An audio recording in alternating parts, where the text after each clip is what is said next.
Hi, everyone. Welcome to the Hall Wines Happy Hour, the show where great minds drink alike. My name is Kathryn Hall. So, here in Napa Valley, everything is going really splendidly. The grapes are turning from green to blue. The season is progressing just as we had hoped. So, we are looking forward to a really strong and wonderful 2022 harvest. And for you all, my guest today is someone you just might have heard of. So let's bring him on now. You're going to be as excited to see him as I am. The wonderful fly fisherman and music legend, Huey Lewis. And there he is. Hi, Huey. Hi, Catherine. It's so great to have you on. Thank you. Not at all. Great to be here. Great to see. And I can tell from your background, you are not joining us from the Bay Area or California. Yeah. No, I was worried about my internet. I live in Montana, and I was worried about the internet at my ranch, so I came up to my golf club here, and this is incidentally in the wine room, which I can show you. What's this? In back of Yeah. me, nothing but wine Oh, I love there. it. See, and so very appropriate that I'm in the wine room here at the stock farm. Very, very appropriate. And I have to say that the last time that I saw you in person, uh, you probably will not remember, but I sure do, was in 2016, and you performed at the uh, wine experience for the Wine Spectator. Do Right. you recall that event? Sure. With Marvin, Yeah. Marvin's become a friend because we met through golf, and and I entertained at the golf tournament, and so that's why he got us to play there 2 years in a row, I and know. my stepmom Martine was there one performance, and Sting of Pal was a friend was there as well and sang a song with us. So we had great memories of those Wine Spectator I, events. well, I was there for both, and that was 2015 was when Sting performed, and there was, I think, the second one where Okay. you were. But it was just so incredible to watch all of these uh, hundreds and hundreds of people from all over the world, different cultures, who, as soon as you started performing, just jumped to their feet and started singing. So, does that just would that just happen every time you would perform? And then if they didn't jump up, you think something's wrong with the sound? Well, they either jump up or I tell them to jump up, one or the other. One way or another, they're going to get up. Well, it was totally incredible, and I would like to say I was the one who really I was just pushed my way. My table was towards the front, and I just pushed my way to the stage, and I I think I love was that. your yeah from the I very love that, beginning to and the very end. we are a dance band after all. We and so why not? Why not dance? Well, it's so true. I tell you. So we actually, you and I, have at least one friend in common. I have a picture I'm hoping that we're going to bring up right now to show you. And oh, No. there's one of those. But I have a, yeah, and there he is. Yep. So tell us about this picture with Jimmy Kimmel. Well, this is at the airport in Missoula, and we're we we've gone to as Jimmy's quite a foodie, and he's got a lot of great celebrity chef friends, all of who come up once a year to fish in Montana. He's a fly fishing fanatic, and here we've just arrived and gone to Costco, and we've packed my Suburban with groceries. This is on our way down to the ranch to cook and fish. Oh, wow. And he So, stopped. He says, as I picked him up at the airport, and I said, and he said, "Look, we got to get some groceries. Is there a Costco nearby?" I said, "Yeah, it's right on the way." He says, "Fantastic." So we stop at the Costco, and they have those carts, those enormous oh, carts sure. at Costco. Yeah. Well, we filled three of them full of. It was all I could do to get the food in the Suburban. That's how much Jimmy bought. He just buys one of everything. and it was Wow. a great time. And then they cook and we drink wine and we eat, and it's really fun. So And do you, and we also fish a little bit. yeah. So you are an accomplished fly fisherman, or you fly fish for sure, Yeah, right? yeah. I fly fish a lot, so there's no way to. I mean, I fish a lot, so I'd say I'm accomplished. Yeah, let's go with that. Yeah. Okay, I'll go with that. It's It's mainly really, it's mainly the appeal, honestly, is Mother Nature, because when you fly fish, and I'm a dry fly snob, so I mainly fish with dry flies, and consequently, it's not easy, and sometimes you don't, the conditions have to be right for these trout to eat dry flies to begin with. Most of what they eat is underneath the water, so you have to be kind of a little bit patient, and there many times you get skunked. So really the appeal is to be outdoors, to be with Mother Nature. And I think fishing and hunting makes you connect with Mother Nature in a deeper way. And I finally figured out that's really the appeal. It's not the fish or. So yeah. I totally understand that. I think it was a Kevin Costner movie many years ago about fly fishing. Do you remember? You right. know which one I'm talking about? There was just, Well, no, I think you're thinking a river runs through it with Brad Pitt oh, um, and okay. the other guy. Yeah. Well, whatever. Yes, it Whatever. was that one. Yeah. Kevin Kevin shoots Yellowstone. Kevin I, Costner yeah. right here in this valley. In fact, they shot a scene yesterday, it right in this room. Oh my gosh. Yeah, That's going to be fun. yeah, Yeah. So, yeah. I watched that show yeah. religiously. Kevin Yeah. Kevin's a friend actually, and he and he's up here for this whole shooting. So we fish together once in a while and play golf a little bit too. Well, the life up there I'll must be. have and now I'll have to share Oh yeah. gorgeous wine with Every Kev. year. Let's talk a bit about this wine and Because tasting. I need a sip. Real, I haven't tasted it yet. Yes. Well, let's please go for it. So this is and while you have a sip, I'll just say a few words about it. So this is Oh, the our. nose.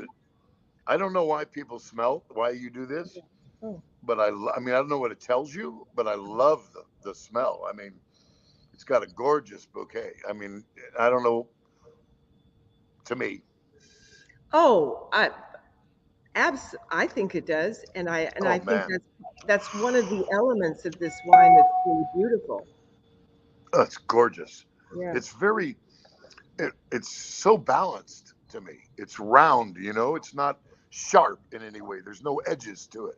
Does that make any sense? It's Yes. just mm, like nectar. Thank you. That's exactly what we're going for. And this Yeah, was, oh, it is. It's thick, isn't it? I mean, mhm. it's it's Yeah. a it's a substantial wine, but it doesn't. It's not sharp in any way. There's no edges to it. If that Hmm. makes any sense. That's why I love a cab, like for uh just for like a steak Yeah. or even I cook a lot of game, and with Hmm. game the cabs work just great because the game's a little sensitive. It's not strong in ways, and so this wine goes perfectly, I think. Thank you. There are so many different styles of Cabernet, and we make 20 different Cabernets. But for me, the ones that I enjoy the most are like this one, where they are. This is a hillside property, so that the grapes are very intense. Oh, here's the vineyard. Yeah, nice. Yeah, Yeah, it's like we talked about earlier, isn't it? The a little bit of hillside stuff is good for the drainage, correct? As opposed exactly. to just and that stresses those grapes a little bit maybe and makes them taste even sweeter and better, correct? Absolutely. Yeah, yeah, Absolutely. I feel You that. want, I often think that uh, a grape is so much like just human beings, just the sort of, if a person has never had stress in their lives, if they don't have to Interesting. struggle, they don't end up being such an interesting person. And I think it's very much the same for wine. If a grape has to work to sort of make it through, it Yeah. just ends up producing a wine that has so much more depth and character and personality. Yeah, that makes a lot of sense, actually. Yeah, Yeah. and also with fruit, you know how we were talking when you go to France, I mean, it, it, they have these little pears that are tiny and look like they're almost, I don't know, they have marks all over them. They don't look very good, but they taste wonderful. And I think it's because of the same thing. There's that fruit is stressed a little more. It doesn't get as big, but it has more flavor somehow. Right. It's also what you do. It's the conditions of the soil, but it's also how you prune the vine. So you want to make sure that there's not a lot of wood on the vine, so that that's why you keep your vines low to the ground, because you want the good stuff that it struggles to get to go right into the grapes rather than stopping at the wood. I see. I'm not. So you trim that up. You do, yeah, right. We do a lot of You lot of you groom those vines basically, right? you totally do. Yeah, People will interesting. say, why is one wine more expensive than another? And part of the reason is that it takes a lot more care when you do a lot of what we call passes through a vineyard. So if you have to walk through a vineyard multiple times to take care of the leaves, and what we call canopy management, is just more expensive care. Right. That makes a lot of sense. And how you harvest the grapes as well, right? You don't run a machine over there and get a lot of vine in there as well. You got to be very careful, right? Right. You do Do have to do, be very careful. do you do you I mean, are there such thing a bunch of grapes? Is there a Do you throw away some that are bad, or does the whole bunch go? Uh, no, we do. I mean, Uh, the grapes, we, it's we kind do. of grape by grape almost, isn't it? Yeah. It's cluster by cluster that we pick, Okay. Okay. but we discard a very high quantity of our clusters. So we go through before we do the final pick, or before Wow. we do the pick, we will do what we call dropping fruit. So if you walk through a vineyard just before harvest, you'll see clusters of grapes on the ground all the way along. I see. Yeah. Interesting. Yeah. Fascinating. Yeah. So what you want when you pick a cluster of grapes is you want uniformity. So sometimes you'll find a cluster that will have some of the grapes look like they're ripe and some not. I mean, I hope you don't see it too often, Mhm. because that's a flaw in the way we farm, but it does happen. And so when we see a cluster like that, we just pass it by, drop it on the ground.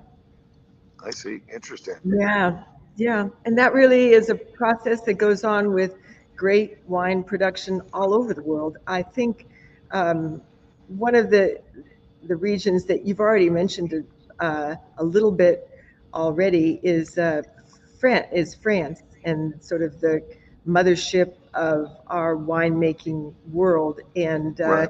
you grew up. I think your stepmother was in the business, was she not? Yeah. Yeah. Or is Her name. is in the Yeah, business. and still is, by the way. I Yeah. think she's 86 or 87 now.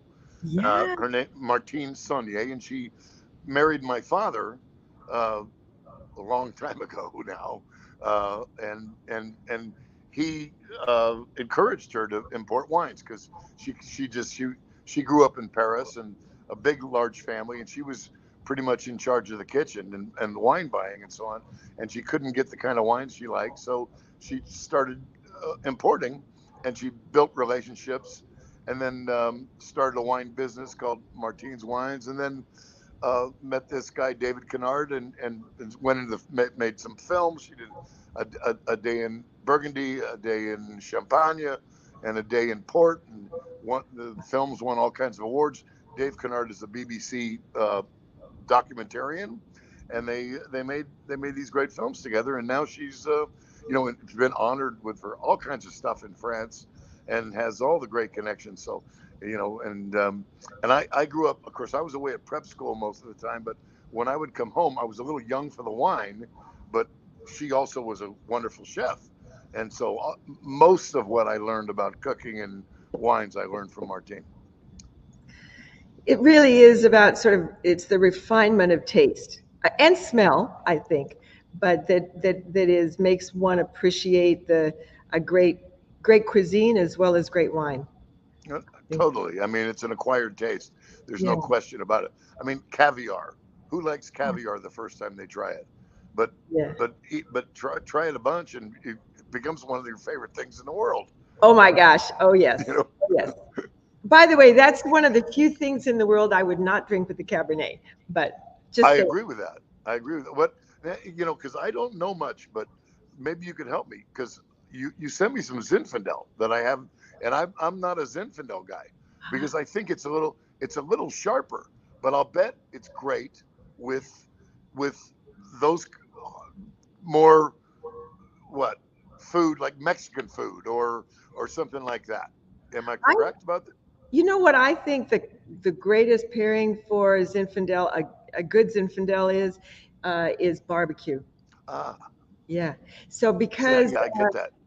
yeah, because Zinfandel is it's so juicy and it's so big, and but it's still, as you said, it's got a little more of an edge than Right. the Cabernet will. So it's just it's a wonderful thing to sort of cut through some very dense flavors, thick dense flavors, and so Right. whereas I think a Cabernet tends to be more refined. I'm going to make some folks who love Zinfandel so not really happy with this because I think there are some very wonderful refined Zinfandels that we make, but Cabernet as a varietal is just so incredibly elegant. I agree. Yeah. Let me ask: a Cabernet is a blend, I believe, and so we once had at I play in a golf tournament at Pebble Beach, the AT&T Pebble Beach Pro Am, and on a Tuesday night they had a thing called a wine. It was some wine event where they had all these different wines, uh, grapes, you know, and you could make your own Cabernet, or you could add a little of this one and a little of that one, and then mix it. And they had a test tube that they did it in, and all this stuff. And it was remarkable that. Oh, there I am playing golf. Yeah. There you are. We just wanted to prove that yes, he does play golf though. Yeah. But what was amazing about it is that it's very difficult. I mean, you taste one wine, you say that's pretty good, and it's got this, and this one's got a little more edge to it. Maybe these two together would be good. Let's try that, and Yeah. then surprise, it's not very good. And I Right. mean, how that happens and in what measure is very interesting because there's no way to predetermine it. It seems to me. It seems to me you have to kind of hit on something and then stick with it. Explain to me the process that makes a Cabernet. I love that, and as you say, often Cabernets are blends. Unlike in France, where all Bordeaux's are blends, here in Napa Valley, we make some Cabernets that are 100% Cabernet, Okay. but for the most part, we will put in Merlot, Petit Verdot, some of these other wines that are part of the classic uh, blend of a Cabernet, and how you do that is this is one of the reasons I love my business so much, Huey. It's like uh, there is no machine that can Right. replace the intuition of a winemaker, just the taste, and you have experience, so you know that grapes from one particular vineyard are going to blend better with others. But as you just said, just because you have two that seem like in your mind might match together really well, they don't necessarily. And two Right. real pluses don't make a bigger plus. Sometimes it can be a minus. So, Right. Right. yeah. I So, mean, that was so evident. I thought this is going to be great, and it wasn't. I thought, Yeah. wow, I actually liked, it's very complicated, and it clearly is an art and not a science. There's Yeah. no way to measure that.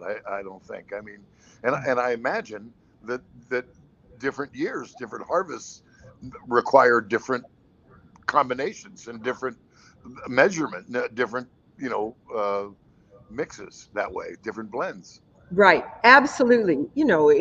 So if you have a year, for example, that where you haven't got as much ripeness in the grapes as you would like, Merlot is a wonderful blender because Merlot has that just sweet, just roundness to it that is just it's a beautiful complement, particularly to a Cabernet, the Cabernet varietal Right. when you put them together. But it's just it's really is it's so fun, and I love this. It's particularly in this day And that's nice. where is thank you. Ooh, it's really good. Yeah, yeah. That's really a good glass of wine, and it looks good. And what do they call the little trails that come down the side? What's that all about? Those are legs. That's Those are important, right? legs. Yeah, Legs, and legs, yeah, legs. Yeah, and they legs. actually they really tell you more about the sort of the alcohol content in the wine than they do about how it's going to taste. But because with it's that sort of alcohol that's adhering to the glass as you spin it around. Oh, okay, But yeah, but okay, it's but as you were saying at the beginning, the nose I think tells you just a lot really good. about So there's sort of a reason that the universe has our nose above our mouth. I think that they sort of really work together. You sort of No, smell. no, no question. In anything, even with beer, you don't. When you drink beer from a bottle, you don't Yeah, smell it. You don't. You need to put it in a glass so that you can smell it and taste it at the same time. I yeah, think. yes, yes, totally. So um, I I love all this talk about wine, and I can just go on and on and on and talk to you about it. But I really want to ask you some things just about your band and about your music, um, and well, maybe I'll just start with the band. Uh, I may be the only person in the world who doesn't know this answer, but isn't that picture great, by the way? But the question is this: why the news? Why do you guys call it the news? Why did Uh, you call it the what news? you mean? Where do we get the name the News? Yeah, Why do we call our band the News? yeah, Well, I don't know whether to say something silly and facetious. I mean, the Rolling Stones were taken. No, uh, actually, it's not a very interesting story, but it's true. We we we were called Huey Lewis and American Express, which I thought was a great name because we sounded like we were a very American sounding band, and it was kind of up tempo stuff. So I thought that was a great title name, and our record company Chrysalis signed us as Huey Lewis and American Express. And then on the eve of the release, shows you how long ago this was. On the eve of the release of our first record, which was 1980, um, they were afraid that uh, American Express would sue us because nobody had ever done any corporate tie-ins. Michael Jackson hadn't done his Pepsi ad yet. Nobody had ever no music people had ever done anything commercially yeah, before that, and they were worried that. Of course, we now know that it could have been a great idea for both American yeah. Express and us. But we were given, and the release of the record was imminent, and we were given 24 hours to come up with a new name, and all we could come up with was the News. Well, that was sort of new news when you got it, Right. but you couldn't go with it. But I mean, my gosh, I've got to think that American Express would have just died and gone to heaven with the opportunity to partner with you. That's And I can see the ad now. Get the record even if you can't get the card. my God. Unbelievable, unbelievable. So you have had just so your career is just so unbelievable. Um, have you ever had any sort of pinch me moments? Sure. Yeah, I mean, We Are the World was amazing.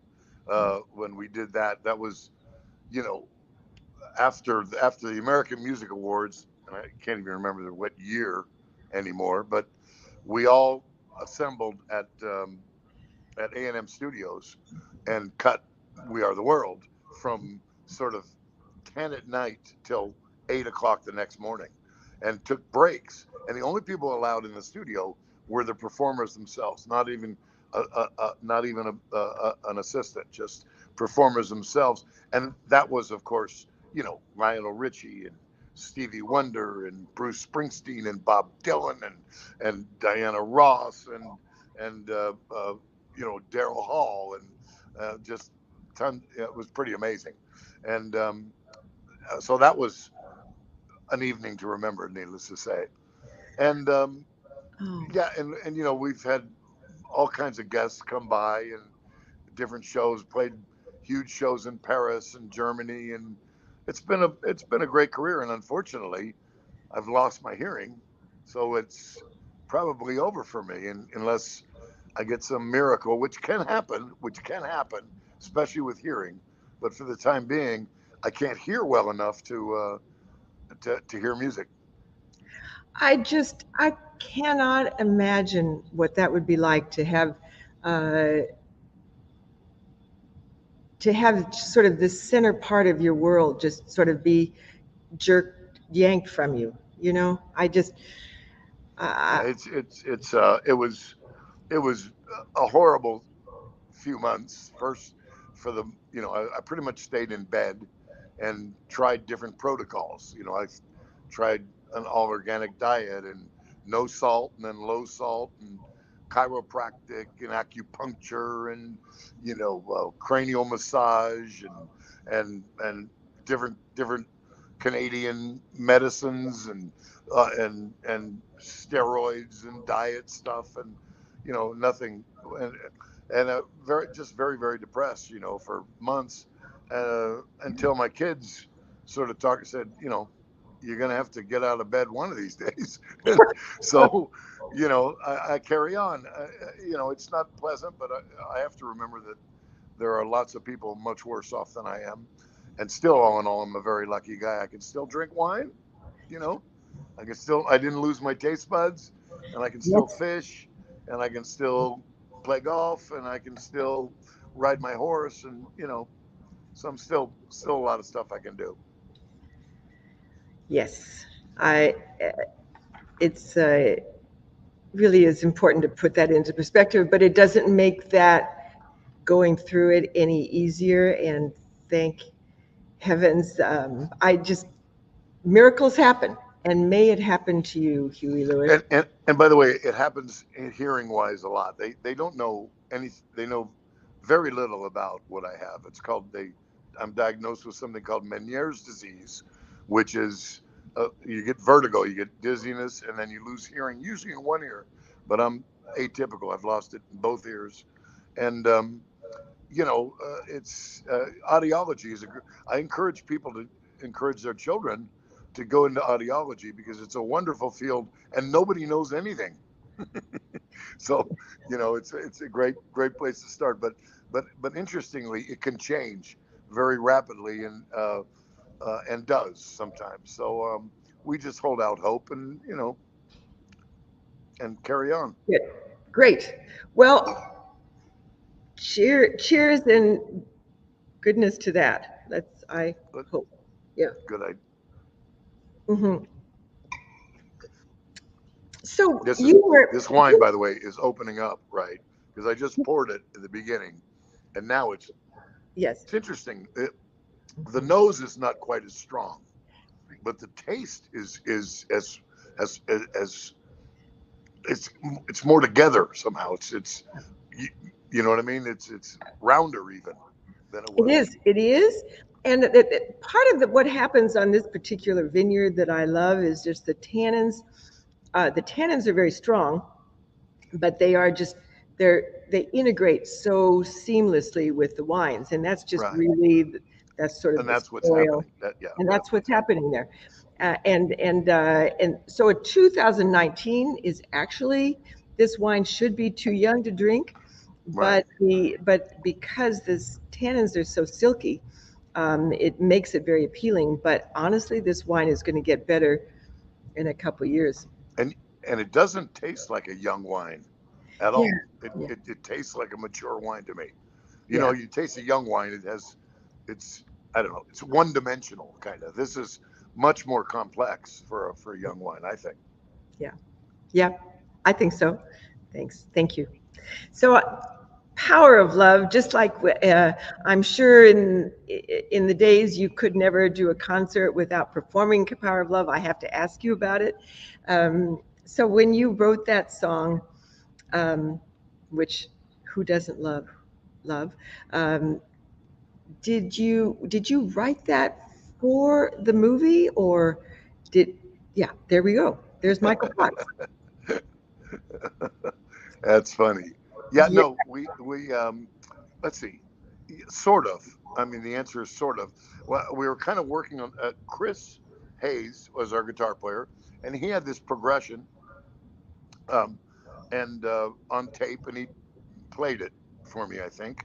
And then I was in the process of writing it, um, and I remember I had an idea, and I went for a little jog, and I wrote the lyric in my head on that trip, the whole lyric from beginning to front, and so um, I had previously met with Steven Spielberg, Bob Zemeckis, and Bob Gale, and Neil Canton. That's the Steven was executive producer. Zemeckis was the director and producer. Bob Gale wrote and produced, and Neil Canton helped write uh, uh, Back to the Future. And they said they took a meeting with me and they said, look, we've just written this film, and this character, Marty McFly's favorite band would be Huey Lewis and the News. So we thought we'd just ask you if you would like to write a song for the movie. And I said, well, I'm flattered, but I don't necessarily know how to write for film. Never really written for film before, and and and honestly, I don't fancy writing a song called Back to the Future. And they said, oh no, that's okay. We just want one of your songs. And I said, okay, well, I'll tell you what, I'll send the next thing we write. And I went home and like the next day went for that jog or a couple days later and wrote the lyric and thought, oh, this is pretty good.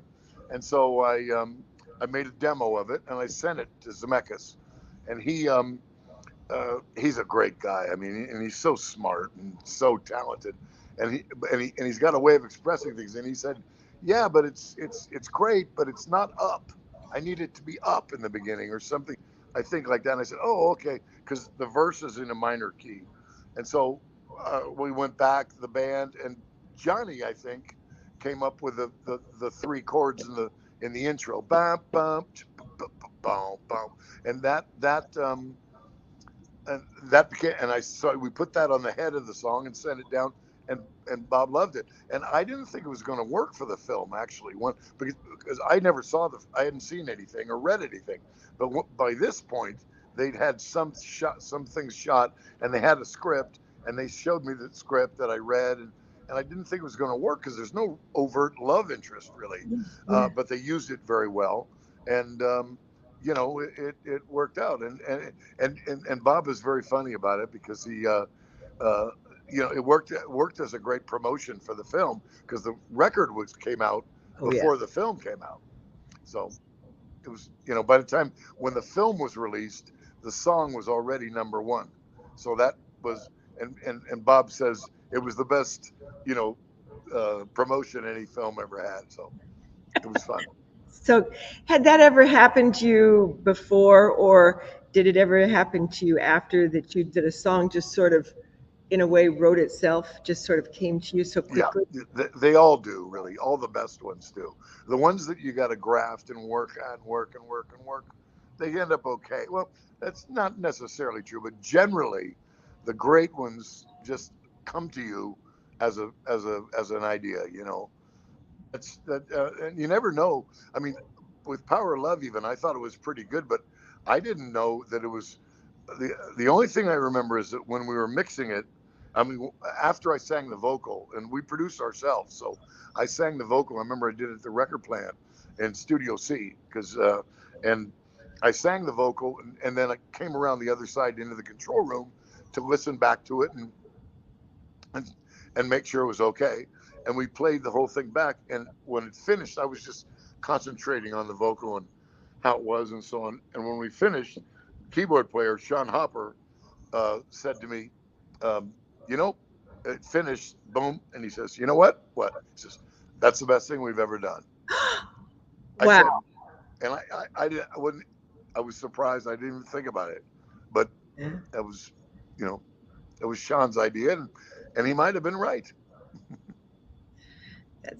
That is just so good. So I have a little game that would I would love to play with you.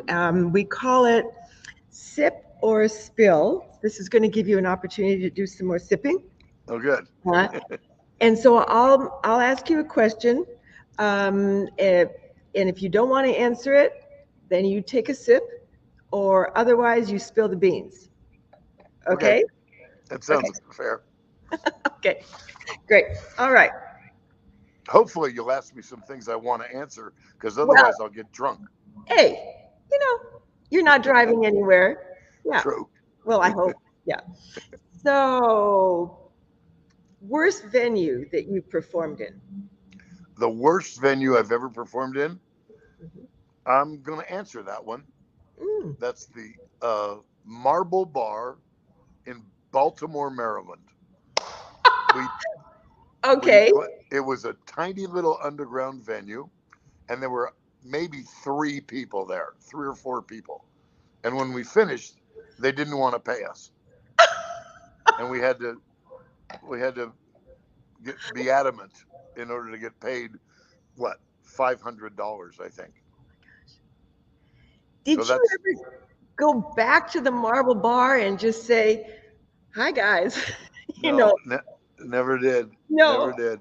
Thought never did. But it's become I mean, you could ask pretty much anybody in my band, what's the worst venue you ever played? And they'd all say Marble Bar. Oh, so fun. Oh my gosh, that's really good. Okay. Unfortunately, I didn't get to take a sip. I had to answer. So Okay. ask me what. Okay. Ask, Oh, I'm going to get there. I bet you I can. Have you ever forgotten the words? And by the way, you can take a sip in between. I'm just okay. saying, because I'm going to take sips in between. All right. Have you ever forgotten the words, the lyrics during a performance? I'm going to sip. Okay. Well, my gosh, then I've got to I have a follow-up question. Because you know the answer to that one. So I just took a sip for the heck of it. Okay. How about this? How about was it ever on one of the songs that you wrote? Did I what? Well, when you forgot the lyrics? Oh yeah. Was it one of your own songs that you wrote? Yeah. Well, it's funny, if I had to recite the lyrics to my songs, it's difficult for me. I can't quite recall it. But when you get up and sing, it just kind of comes to you. It's kind of, I did, it's like the musical Chicago. I did the musical Chicago, played Billy Flynn for 6 months on Broadway. And I want to plug our musical before we're done. And once you learn, you memorize stuff, you memorize, and you're thinking, but there's a certain point when it becomes part of you, and that's where my songs are. They're part of me, so that I couldn't quite maybe remember all the lyrics or recite them all right now. But as soon as you get on stage, they just come to you. Very strange. Wow. Did you see that? There was a wonderful show with the Tony Bennett, I think his last public concert, and he did it with Lady Gaga. Right. And the issue was he going to be able to get up on stage and remember the lyrics? And right. That was the sense I had watching him then, was that those lyrics were part of him. He didn't write them, but they were him. he also had a teleprompter down below with the words on them, which helps. and, and a lot of guys do that nowadays. A lot of guys do that. You have a teleprompter, just does the words right on your monitor. Oh But my God. yeah, but yeah, but I have forgotten words. Absolutely. I Yeah. don't have a teleprompter. Of course, I haven't done a gig in 4 or 5 years. So, I can't, I don't know. By now, I'd probably forget them all. Yeah. I don't think so. And No, can't, I'm holding the thought that you are coming back. Okay. A next issue. Next question. Favorite band member? wow. I have to pick a favorite band member in my Well, band? or you could sip. Huh? Or you can sip. I'm going to sip. Yeah. I'm going to sip. Mm-hmm. Okay. Oh, man, that's good. That Thank is you. really a Thank good you. wine. That is a Thank great you. wine. And you're right. It's only 3 years old, huh? This wine. Yeah. That's amazing. Yeah. You know, Right. can I Okay. plug? Nick, Can I plug our musical? please plug Just them. I was not going to forget it, Huey, but okay. now go. Please do. Well, we have a musical. It's called Heart of Rock and Roll, and it's an original story based, and all the music is Huey Lewis and the News music. So it's not a story about us. It follows the Mamma Mia model, if you will, not the Jersey Boys model. It's not about us, but it's all about our music. And we put it up in San Diego at the Old Globe for 6 weeks and sold out every show and got great reviews. And now that was pre-pandemic, and then the pandemic hit, so we're trying to get a theater on Broadway, and we're close. We're very close. It's a difficult thing to get a theater on Broadway, but we've partnered with an executive producer, and we're in talks.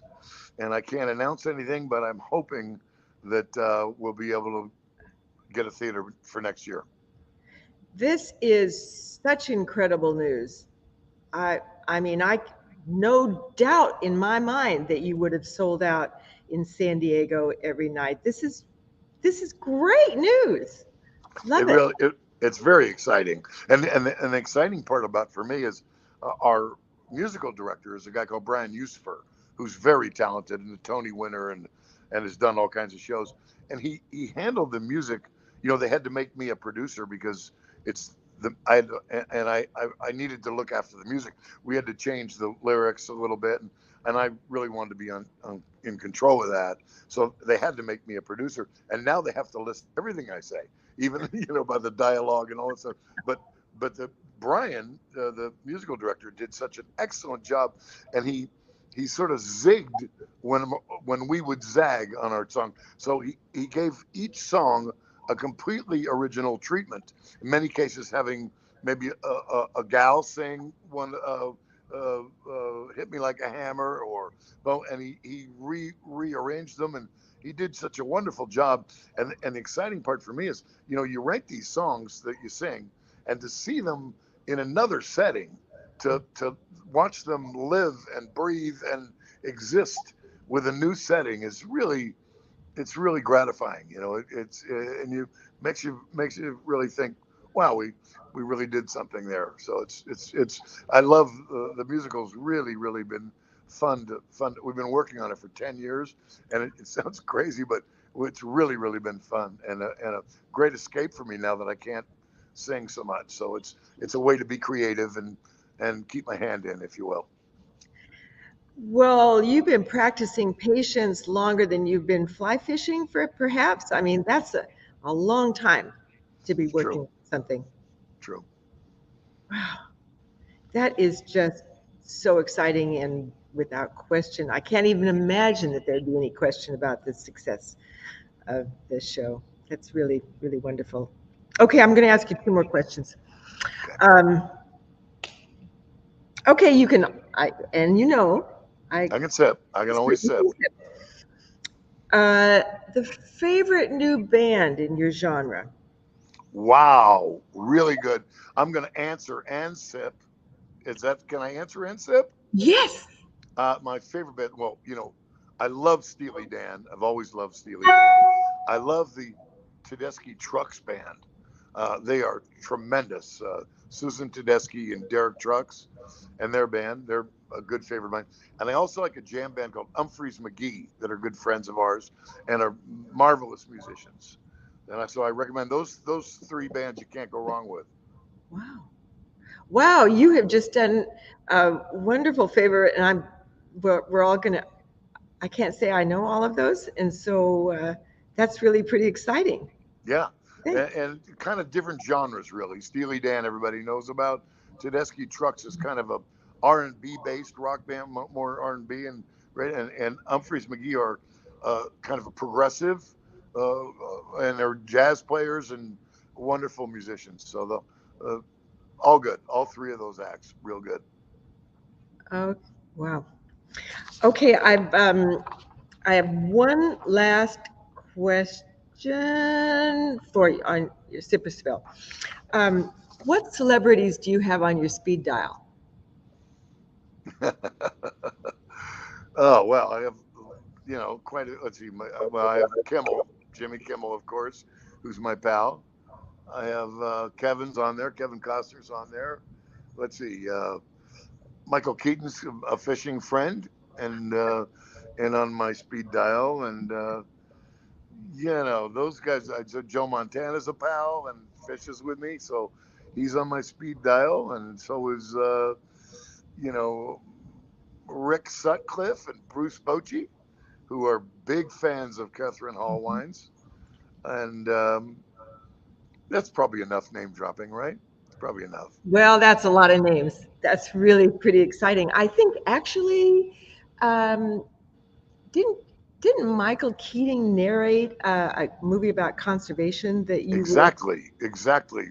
Wings Over Water, it's called, Yeah. and it's a wonderful film. And they use Power Love in the film. Actually, it was produced by a guy called Chris Dorsey and Charlie Potter, and it's an IMAX film, and it's gorgeous. If you get a chance to see it, it's amazing. And we now are conspiring on another conservation film about steelhead and salmon that Oh, tells their story, which is hmm. amazing. The steelhead story, life story, is amazing. These are fish that are born 400, 500 miles inland, and after a year or two, find their way all the way down the river to the mouth of the ocean. Then their systems transfer into saltwater, habitable in saltwater, and then they travel the ocean currents for like two years, some 3 years, up Alaska, Japan, around Hawaii, and back up the coast again. And after 2 or 3 years, a bell goes off, and it's time to spawn, and they go right back to the river they came from, up the 400 miles to the very tributary that they came out of, and that's where they spawn after having traveled literally half of the world. And a wonderful, and unfortunately, their numbers are diminishing drastically. And migratory, wings. The film Wings Over Water is about migratory birds, the yellow warbler, the sandhill crane, and the mallard duck, and how they travel thousands of miles to migrate from the pothole region of America, which is encompasses 5 states. It's the size of Texas, and home to 70% of the migratory birds in North America. So these places are very important, and it's a new passion of mine. Since I can't work and so on, I've decided to dedicate myself to conservation, and I'm going to narrate the steelhead one. And we're very excited. We're making it right now. Actually, we're scheming and Wow. and and making that film right now. Well, that's really exciting. But thanks for asking. That's very Well, nice. Huey, it has just, I've kept you so long. It has been a pure joy from the first minute to this to have you on my show. Thank you so much for joining us today. Aren't And you sweet? I can't wait to see you in person instead of the thing. So, cheers. Thanks cheers very to much. you. And please come visit us in Napa anytime you feel like getting out of Montana and coming down to what I think is God's country. I will. I will. I mean, I still get to Marin. I have an office there, and so I'm in Marin occasionally. So I'll make a point of it. Thanks Please for do. having me. Thank you so much. Cheers. Well, everyone, I'm sure that you had as much fun as I just did with the great Huey Lewis, who has so many facets to him. He is a music legend for sure, but he has given the world so much more than that. And now we get to look forward to his musical on Broadway, which is just ever so exciting. So to you all, thank you very much for joining me today, and watch for our future happy hours. We've got a great cast of guests who are lined up to join Jennifer and Jeff and me, and we will look forward to seeing you. In the meantime, stay safe and sip up.